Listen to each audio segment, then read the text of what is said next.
जिस दिन तुम निकाह सस्ता कर दोगे, उसी दिन बेटियां अजमत और रिफात का तारा बन जाएंगी, बोझ नहीं। और जिस दिन निकाह सस्ता कर दोगे, उस दिन गुनाह महंगा हो जाएगा। और निकाह सस्ता करके उसी पैसे को बचाकर अपनी औलादों को पढ़ा दो, अपनी औलादों को पढ़ा दो। इस पेन की तारीख सुने हो? अरे सुने हो? नहीं। क्या मतलब है तुझे दुनिया की तारीख से? तुझे तो मतलब है बिरयानी से, खाओ मरो।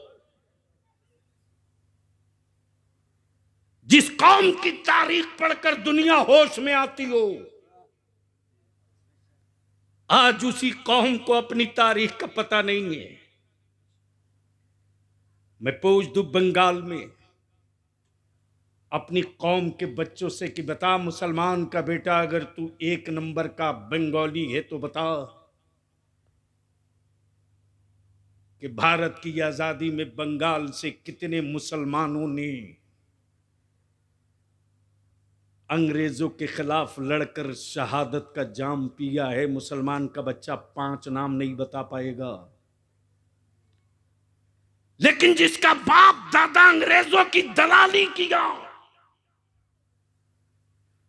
जिसका बाप दादा चोरी डकैती मर्डर रेप में जेल में था, उसने हिस्ट्री और इतिहास बदलकर बता दिया कि वो लोग जंग आजादी की लड़ाई में थे। ये काम दीदी और दादा नहीं करेंगे, ये तारीख हमको आपको अपने बच्चों को पढ़ानी पड़ेगी।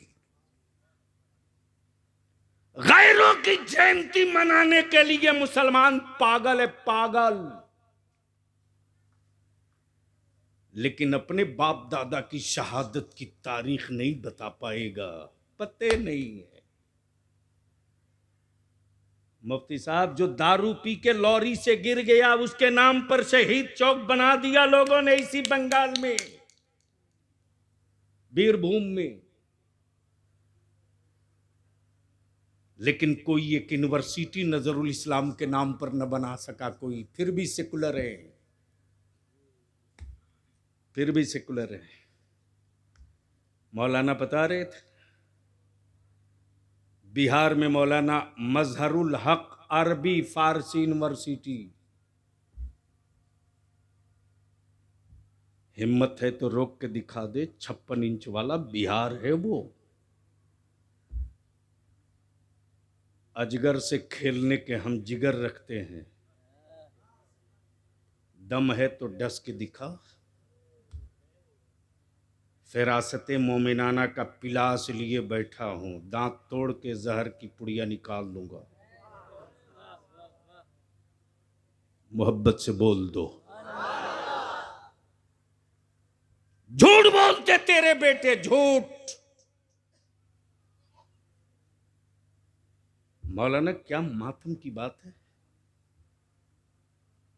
गैरों ने उतना बड़ा आवारा नहीं बनाया मुसलमान के बेटा और बेटी को, जितना एक बाप अपने बेटा और बेटी को आवारा बनाया है। कहोगे सबूत तो ले लो। बता कोई एक ऐसा मोहल्ला, टोला, गांव, विलेज, पंचायत जहां रात को 12 बजे, 1 बजे, 1:30, 2 बजे तक मुसलमान का बच्चा मोबाइल में न लगा हो। बोलो सही है कि गलत? अरे जोर से बोलो ना। बेटे को बर्बादी का डब्बा दे दिया है, पीर साहब से सुधरने की तावीज मांग रहा। क्या बात रही। और क्या गजब के पीर साहब हैं। ये नहीं कहा कि मार पहले इसको 10 डंडे। सुधरने की तावीज 1100 से कम का है ही नहीं है उनके पास।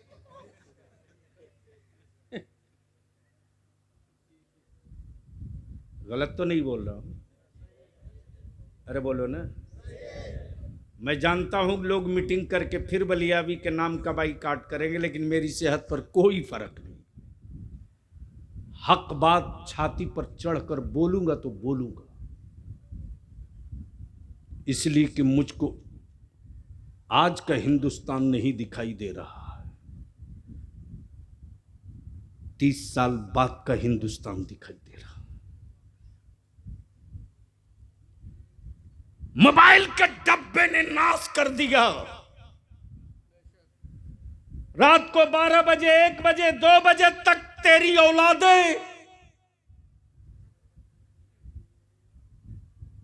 अरे हिम्मत है तो अपने घर की बेटियों की आबरू बचा लो। बेटियों की, बेटों से ज्यादा बिगड़ी हुई तस्वीर बेटियों का है। रूम में, छत पे, ओटा पे, सीढ़ी पे, आंगन में रात को 1:30, 2 बजे तक बेटियां मोबाइल के डब्बे में लगी। घरी में बाप भी, मां भी, भाई भी, बहन भी, चचा भी, सब है। हिम्मत किसी के भाई में जो अपनी बहन से पूछ सके कि रात को तू 2 बजे किससे बातें कर रही है? नहीं कर सकते हो। अंदर का जमीर मर चुका है तेरा, नहीं कर सकता, नहीं कर सकता। किसी बाप की औकात नहीं जो बेटे का मोबाइल चेक कर ले। भला से बेटा इंग्लिश में मालदा ना लिख पावे सही स्पेलिंग, लेकिन बाप को अंग्रेजी में डांट देगा, नहीं लिख सकते, नहीं पूछ सकते अपने बेटे से। अल्लाह के वास्ते, जब रात को 1:30 बजे, 2 बजे तक बेटियां मोबाइल में हो, उस वक्त अगर मेरी मां अपनी बेटियों के हाथ से मोबाइल ले लेती और लेकर सिर्फ इतना कह देती, बेटी इस मोबाइल के डब्बे से बात करने के बजाय काश तेरा सर सजदे में होता और तू अपने मौला से बातें करते होती, तो गुफ्तगू तू मौला से करते रहती और जहन्नम से मेरी रिहाई का परवाना भी आते रहता। तू रब से नमाज में बातें करती, फरिश्ते मेरी ड्यूटी पर बातें करते। कौन समझाएगा आपको? कौन समझाएगा? सुन, स्पेन में जब यहूदियों का खात्मा हो गया, गौर से सुनना, गौर से दरूद शरीफ पढ़ लीजिए।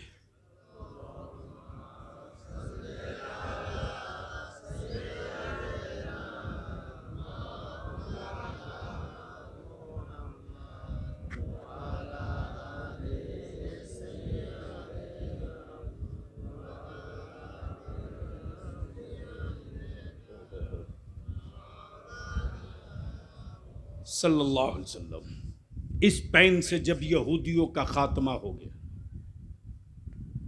थोड़े बहुत यहूदी बचे थे जो जंगल में, गार में, पहाड़ों के दामन में, घाटियों में, सुरंगों में छुपे हुए थे। किस मुल्क में? जोर से बोलो, अरे बोलो ना जोर से। स्पेन में। मदारिस के तलबा की तवज्जो चाहूं, गौर से सुनो।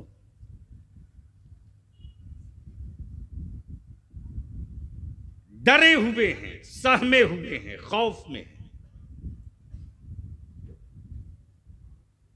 याद रखना, आज उतना भारत में खौफ नहीं है, न कल रहेगा। ये बादलों के झोंके हैं, आते जाते रहे। और बलियावी ने तो कहा है कि तुम नाली हो, सैलाब सुबह शाम तुम में आता है। हम समंदर हैं, जिस दिन उबल गए उस दिन तेरा वजूद नहीं दिखेगा। इसलिए कि मुल्क मेरा है। हम जुल्म सह कर भी मुल्क बचाते हैं। और जख्म खा करके भी वतन की हिफाजत कल भी किए हैं, आज भी कर रहे हैं, आगे भी करेंगे। इसलिए कि तुम जब मरते हो तो मिट्टी छोड़ के चले जाते हो, हम मरते हैं तो इसी मिट्टी से लिपट के रहते हैं। इसलिए कि मिन्हा खलकनाकुम, तुम्हारे यहां नहीं है, हमारे यहां। तो तुम जिससे बने हो उसके हवाले चले, और मैं जिससे बना हूं उसकी गोद में चला हूं। फर्क है। इसलिए मैं आपसे अर्ज कर रहा हूं, जैसे ही एक यहूदी ने दूसरे यहूदी को पहचान लिया निशानियों से, एक्टिविटी से, नकलो हरकत से, इशारे से, तो उसने चुप्पे से कहा, आप यहूदी हो? तो दूसरे ने डरते डरते कहा, क्या तुम भी वही हो? कहा, कहा चलो अब हम दो हो गए। गौर से सुनना, बहुत गौर से। क्या कहा? जोर से बोलो, क्या कहा? अब दो हो गए। तब एक दूसरे ने दूसरे से कहा, तुम भी पता करो, मैं भी पता करूं, और कौन कौन कहां है। पता चला दूसरे दिन 10 मिल गए, तीसरे दिन 300 मिल गए। तो जब कुछ जमा हो गए तब एक यहूदी बोल पड़ा कि एक इबादत गाह बनाओ। क्या बनाओ? गौर से सुनना, बलियावी की गुफ्तगू का ये हिस्सा। क्या बनाओ? उसके मजहबी पेशवा ने कहा, इबादत गाह तो बननी चाहिए, पैसे कहां हैं? पैसे कहां? मौलाना बहुत हसास पहलू, पैसे कहां? एक यहूदी बोला कि अब भी मेरे पास कई किलो सोना पड़ा है, पैसे की फिक्र मत करो, बहुत है। उस मजहबी पेशवा ने कहा, तो है तो लाओ। क्या कहा? है तो लाओ। चादर बिछा दिया, कहा लाओ। जब सबने ला दिया तो यहूदियों का मजहबी रहनुमा बोला, पैसे दे दिए, अब जाओ, हिसाब मत मांगना, जाओ। रहनुमा वो जो 500 साल आगे देखकर नक्शा आज बना ले, आगे 500 साल के बाद क्या होगा उसकी बुनियाद आज डालो। आज ईंटों पर ईंट हम रखें ना रखें, बुनियाद डाल दो। इस तहरीक और इस नस्ल के लोग जिंदा रहेंगे तो रोटियां खाएं न खाएं, ईंट रखते जाएंगे। सारी दौलत इकट्ठा किया और उसने चंद लोगों को बुलाकर कहा, स्कूल खोल दो। क्या कहा? किस मुल्क में? स्पेन में। गौर से सुनना, मुल्क स्पेन, कौम लूटी हुई, इबादत गाहें गिरी हुई। खौफ का आलम ये कि जंगलों में जीने पर मजबूर, लेकिन बातिल अकायद और नजरियात के बावजूद भी हिम्मत बुलंद, मंसूबा मुस्तहकम, डिजाइन मुकम्मल, तय कर लिया कि हम इबादत अपने घरों में कर लेंगे, लेकिन अगर अपनी औलादों के हाथ में कलम का पावर थमा देंगे तो मुट्ठी भर मेरी नस्लें पूरी दुनिया को नचाएंगी। बलियाबी को कहने दो, आज पूरी दुनिया में सिर्फ 2.5 करोड़ यहूदी है, सिर्फ 2.5 करोड़। लेकिन सोने का रेट यहूदी खोलेगा, असलहों का रेट यहूदी खोलेगा, पेट्रोल डीजल गैस का रेट यहूदी खोलेगा। क्यों? आबादी की बुनियाद पर नहीं, इल्म की बुनियाद पर, इल्म की बुनियाद पर। और जिस कौम के ईमान वाली किताब कुरान, काबे की अजमत वाली आयत नहीं, नमाज की फर्जियत वाला हुक्म नहीं, जो पहली आयत उतरी वो काबे की रिफात की नहीं, नमाज की फर्जियत की नहीं, ज़कात के फर्जियत की नहीं, ज़कात के फर्जियत की नहीं, नमाज की अहमियत की नहीं। जो पहली आयत उतरी है वो पढ़ने वाली, वो पढ़ने वाली।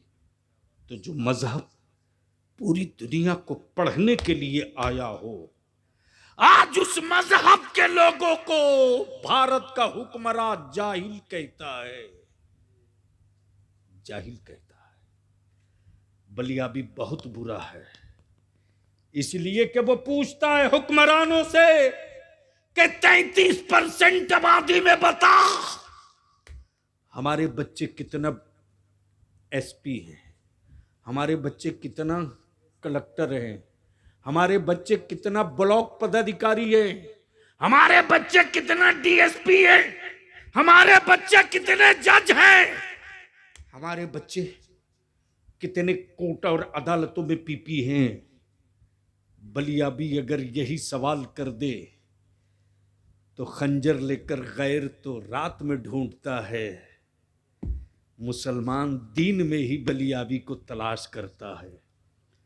तो ऐसे सारी जुर्रियत और हुर्रियत को बलियाबी एक साथ इकट्ठा करके कहता है, इधर आओ प्यारे, हुनर आजमाएं, तू तीर आजमा, हम जिगर आजमाएं।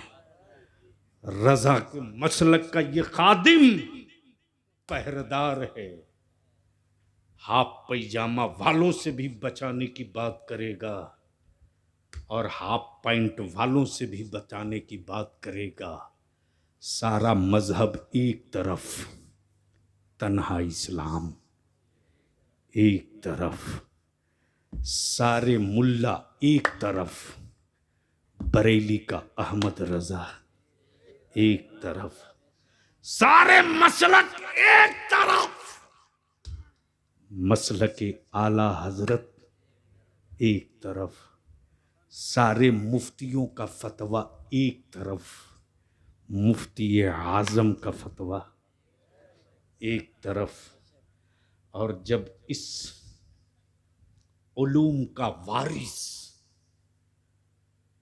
इस उलूम का वारिस ताजुश्शरिया ने गुंबदे खजरा पर नजर टिकाई है, तो सदाए नहीं भरोसा मदीने से आ रहा है। कह दो अख्तर कि गुंबदे खजरा पर क्या भरोसा है, कह दो। तो मेरे ताजुश्शरिया की ज़बां गुनगुना पड़ी, जहां बानी अता कर दें, भरी जन्नत हिबा कर दें। नबी मुख्तार कुल हैं, जिसको जो चाहें अता कर दें। मेरे अजीज, झूठ मत बोल माँ बाप से, मत बोल। अगर माँओं से मोहब्बत, बहनों की इज्जत का ख्याल, मस्जिदों की हुर्मत का लिहाज, तो मेरे अजीज इतनी मेहनत करके पढ़, इतनी मेहनत करके पढ़ कि तेरा दुश्मन नंबर काटते काटते थक जाए, तेरे पैरों के नाखून के बराबर न पहुंच सके। और तू इतनी मेहनत करके पढ़ कि जब मुल्क आवाज़ दे तो सीना ठोक कर कह सके कि कल भारत के डिफेंस को ज़रूरत थी तो एक एपीजे अब्दुल कलाम निकला था, अब ज़रूरत है तो हर गांव से APJ अब्दुल कलाम निकल के दिखाएगा। इसलिए मेडिकल हो, इंजीनियरिंग हो, पॉलिटिक्स हो, बोझ की ज़िंदगी मत जियो, ज़रूरत की ज़िंदगी जियो। सर्दियों में कंबल जिस्म की ज़रूरत है, गर्मी में AC जिस्म की ज़रूरत है। तुम सत्ता वालों की ज़रूरत मत बनो, सत्ता वाले तेरी ज़रूरत बने। दिमाग इस पे लगाओ। अल्लाह तबारक व ताला अमल खैर की तौफीक रफ़ीक अता फरमाए। यार जिंदा सोहबत बाकी। सलाम अलैकुम।